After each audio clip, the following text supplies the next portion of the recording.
Hello friends, welcome to our YouTube channel. 5 सितंबर 2020 के MCQs हमारे पास रेडी है, तो चलिए स्टार्ट करते हैं। Question number 1, which of the following statement is or are correct about RTPCR? RTPCR के बारे में कौन सा स्टेटमेंट करेक्ट है? First, it is used for the identification of causative agent for कोविड-19। Second, it is a process where RNA is converted into DNA to detect viruses. तो चलिए देखते हैं करेक्ट आंसर क्या होगा। The answer is C, both 1 and 2। दोनों statement जो है वो करेक्ट है। अब देखिए, आरटीपीसीआर का मतलब ये होता है reverse transcription polymerase chain reaction. Reverse transcription polymerase chain reaction. अब इसके अंदर जो प्रोसेस है वहां पे आरएनए को डीएनए में कन्वर्ट किया जाता है। इस प्रोसेस को क्या कहते हैं? रिवर्स ट्रांसक्रिप्शन, जिससे कोई भी वायरस जो है वो डिटेक्ट होता है। अब कोविड-19 के लिए कॉजेटिव एजेंट कौन सा है? It is SARS CoV-2। It is the causative agent for the कोविड-19। जो हमारे ह्यूमन बॉडी के अंदर जो हेल्दी सेल्स है उसके अंदर एंटर होके उसको डैमेज करता है। तो this is the causative agent for the कोविड-19। इसको आइडेंटिफाई करने के लिए आरटीपीसीआर टेस्ट जो है वो यूज किया जाता है। आरटीपीसीआर इज द कोविड-19 test which is approved by ICMR, Indian Council on Medical Research. So our answer will be C, both 1 and 2। So Pune की फर्म जो है उनको आरटीपीसीआर टेस्ट किट बनाने का अप्रूवल जो है वो मिल चुका है, इस वजह से ये आरटीपीसीआर न्यूज में है। And it is very approved or appreciated कोविड-19 test kit also.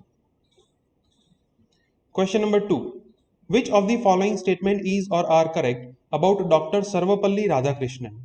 First, he represented India at UNESCO after independence.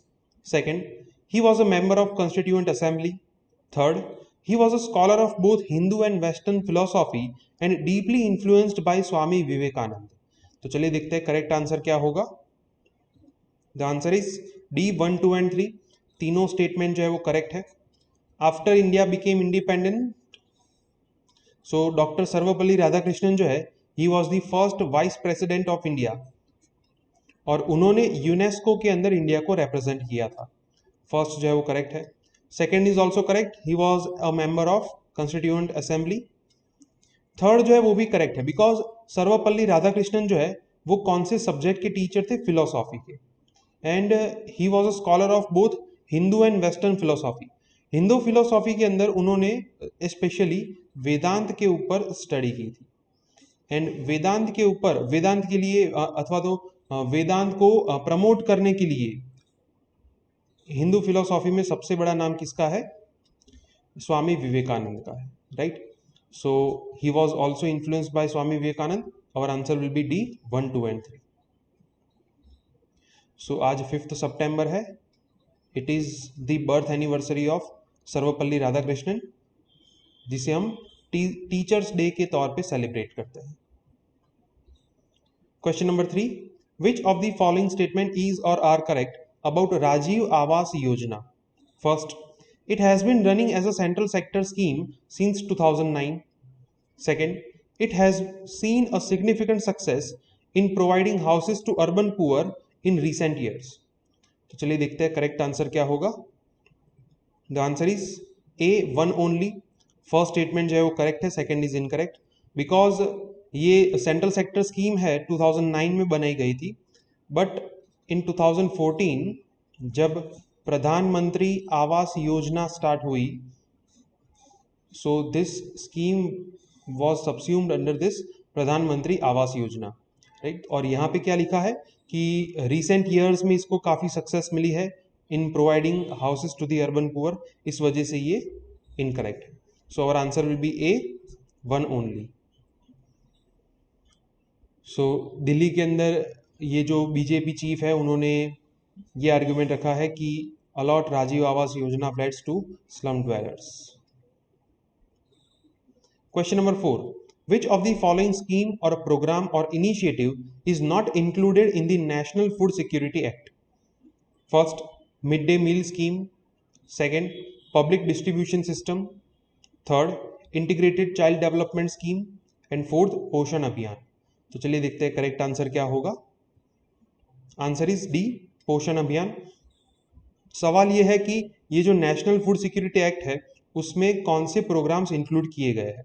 So these are the 3 programmes और initiatives which are included in the national food security act.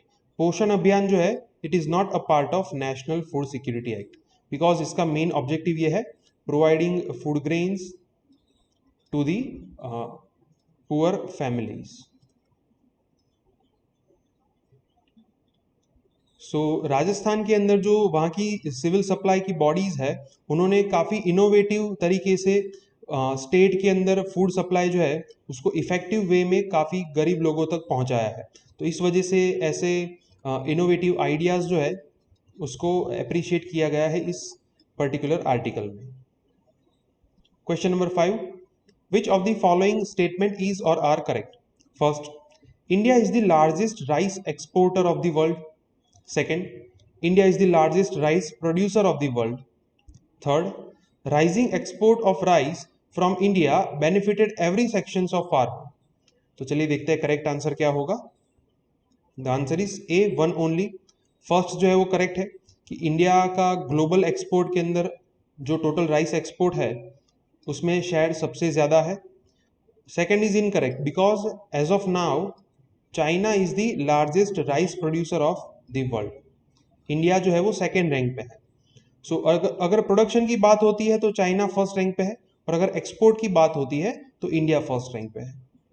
Third जो है वो भी incorrect है because India के अंदर rice export जो है वो इंक्रीज हुआ है लेकिन उसकी वजह से जो मर्चेंट सेक्शन है उसको सबसे ज्यादा बेनिफिट मिला है because export oriented businesses are dealt by mainly merchants. Farmers जो है वो डोमेस्टिक सप्लाई को मेंटेन करते हैं। जो स्मॉल एंड मार्जिनल फार्मर्स है उसको एक्सपोर्ट बढ़ने की वजह से कोई बेनिफिट नहीं मिला। तो इस वजह से ये थर्ड स्टेटमेंट जो है वो इनकरेक्ट होगा और answer will be A, one only. Punjab rice exporters जो है उनको ये क्लैरिटी चाहिए कि एग्रीकल्चर ऑर्डिनेंस जो है उसकी वजह से उनको क्या बेनिफिट मिलेगा या फिर उनको क्या नुकसान हो सकता है। Question number 6, which of the following Quad country was not under British colonial rule। मतलब कि यहाँ पे जो क्वाड कंट्रीज दी गई है उसमें से कौन सी कंट्री ब्रिटिशर्स के अंडर कॉलोनियल रूल में नहीं थी। First India, second Japan, third Australia and fourth USA. तो चलिए देखते हैं करेक्ट आंसर क्या होगा। The answer is B, Japan. अब देखिए ये 4 कंट्रीज जो है they are known as Quad group और जो मेनली ऐसा कहा जाता है कि चाइना के जो इन्फ्लुएंस है एशिया पैसिफिक रीजन के अंदर उसको काउंटर करने के लिए बनाया गया है। अब उसमें से इंडिया जो है it was earlier under British colonial rule, काफ़ी आसान प्रिडिक्शन है ये। ऑस्ट्रेलिया जो है वो भी ब्रिटिश कॉलोनियल रूल के अंदर था। USA was also colonised by Britishers around in 1600।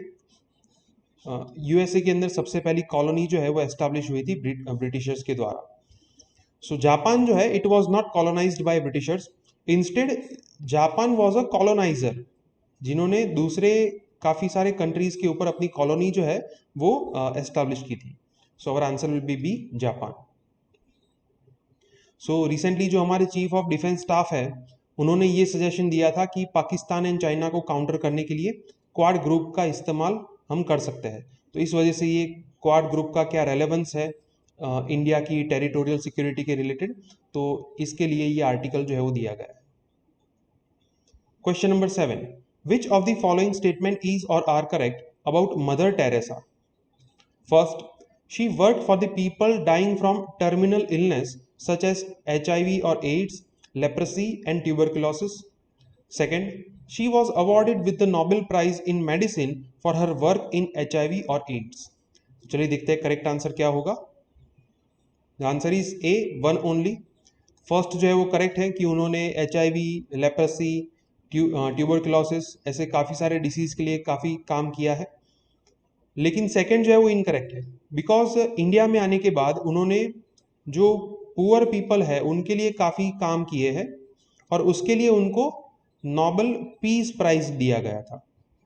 So she was not awarded the prize in medicine, उनको नोबेल प्राइज मिला है लेकिन नोबेल पीस प्राइज मिला है। अलॉन्ग विद दैट उनको रामन मैक्से से पीस प्राइज भी मिला हुआ है। So second is incorrect, the answer will be A, one only. So 5th September is also the death anniversary of mother Teresa, तो उनके बारे में इस आर्टिकल में काफ़ी सारी चीज़ें लिखी हुई है। Question number 8, which of the following statement is or are correct about zero hour in Indian parliament? First, it is an informal device which is not mentioned in the rules of procedure of parliament. Second, any member of parliament can raise matter of importance in parliament without giving any notice in this hour. तो चलिए देखते हैं correct answer क्या होगा।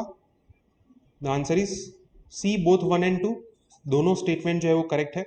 अब देखिए zero hour जो है वो तुरंत स्टार्ट होता है क्वेश्चन आवर के बाद, जिसके अंदर क्वेश्चंस को किसी भी मैटर को डिस्कस किया जाता है, लेकिन उसके लिए कोई नोटिस देना जरूरी नहीं, राइट? तो सेकंड जो है वो करेक्ट है। First is also correct because zero over जो है it is an invention of Indian parliamentary system, जो 1962 से ऑपरेशनल है। जीरो ओवर जो कहीं भी पार्लियामेंट के जो रूल्स ऑफ प्रोसीजर है वहां पे नहीं लिखा गया। क्वेश्चन आवर जो है it is mention in the rules of procedure, but zero hour is not mention there. So first जो है वो भी करेक्ट है। Our answer will be C, both 1 and 2। So recently parliament के अंदर जो क्वेश्चन आवर को रिमूव किया गया है मॉनसून सेशन के अंदर, और इस पर्टिकुलर आर्टिकल में भी कई बार जीरो ओवर का यूज हुआ है कि किस तरीके से जीरो ओवर को यूज कर सकता है इफेक्टिव डिस्कशन के लिए, बिकॉज वहाँ पे कम टाइम के अंदर आप किसी इफेक्टिव मैटर को डिस्कस कर सकते हैं और काफ़ी सारे ऑर्डिनेंसेस जो है उसको पास कर सकते हैं। Question number 9, which of the following factors limit the sovereignty of Indian Parliament? First, written constitution. Second, federal system of government. Third, judicial review. And fourth, provisions for constitutional amendment. तो चलिए देखते हैं करेक्ट आंसर क्या होगा। The answer is A, 1, 2 and 3। First, second, third जो है वो correct है, fourth is incorrect.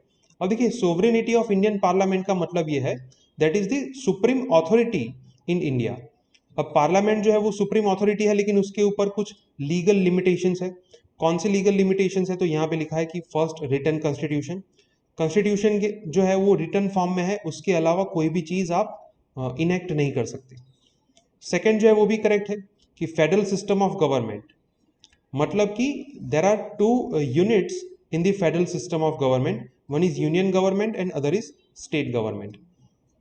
So, in accordance with the 7th schedule of the Indian Constitution, Union government can act in the matters mentioned in the Union list, और state government के पास authority है कि state list के अंदर जितने subject है उसके ऊपर कानून बना सकते हैं। सो एक तरफ से ये लिमिटेशन है पार्लियामेंट के ऊपर कि आप जो यूनियन लिस्ट या फिर कंकरेंट लिस्ट में जो मैटर्स है उसी के ऊपर कानून बना सकते हैं। तो second is also correct. Third जो है वो भी करेक्ट है।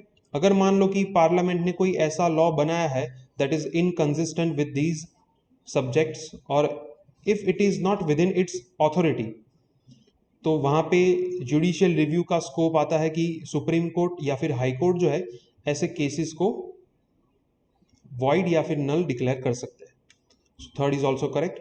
फोर्थ जो है वो इनकरेक्ट है बिकॉज कॉन्स्टिट्यूशनल अमेंडमेंट का पावर पार्लियामेंट के पास है, जिसके अंदर वो काफी सारी चीजें जो है कॉन्स्टिट्यूशन की वो अमेंड कर सकते हैं।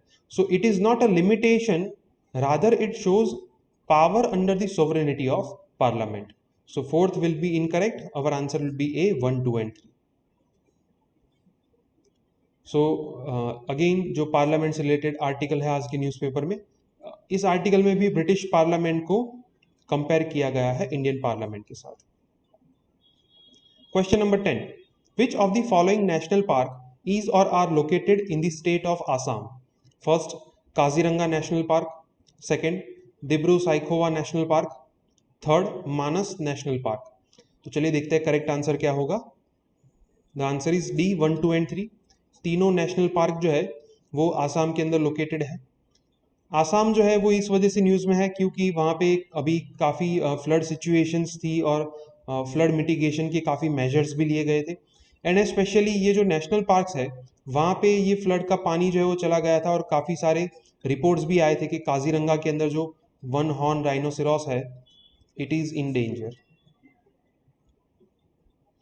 सो काजीरंगा के अंदर उसका एरिया जो है वो एक्सपांड किए जाने वाला है बाय 3053 हेक्टर्स।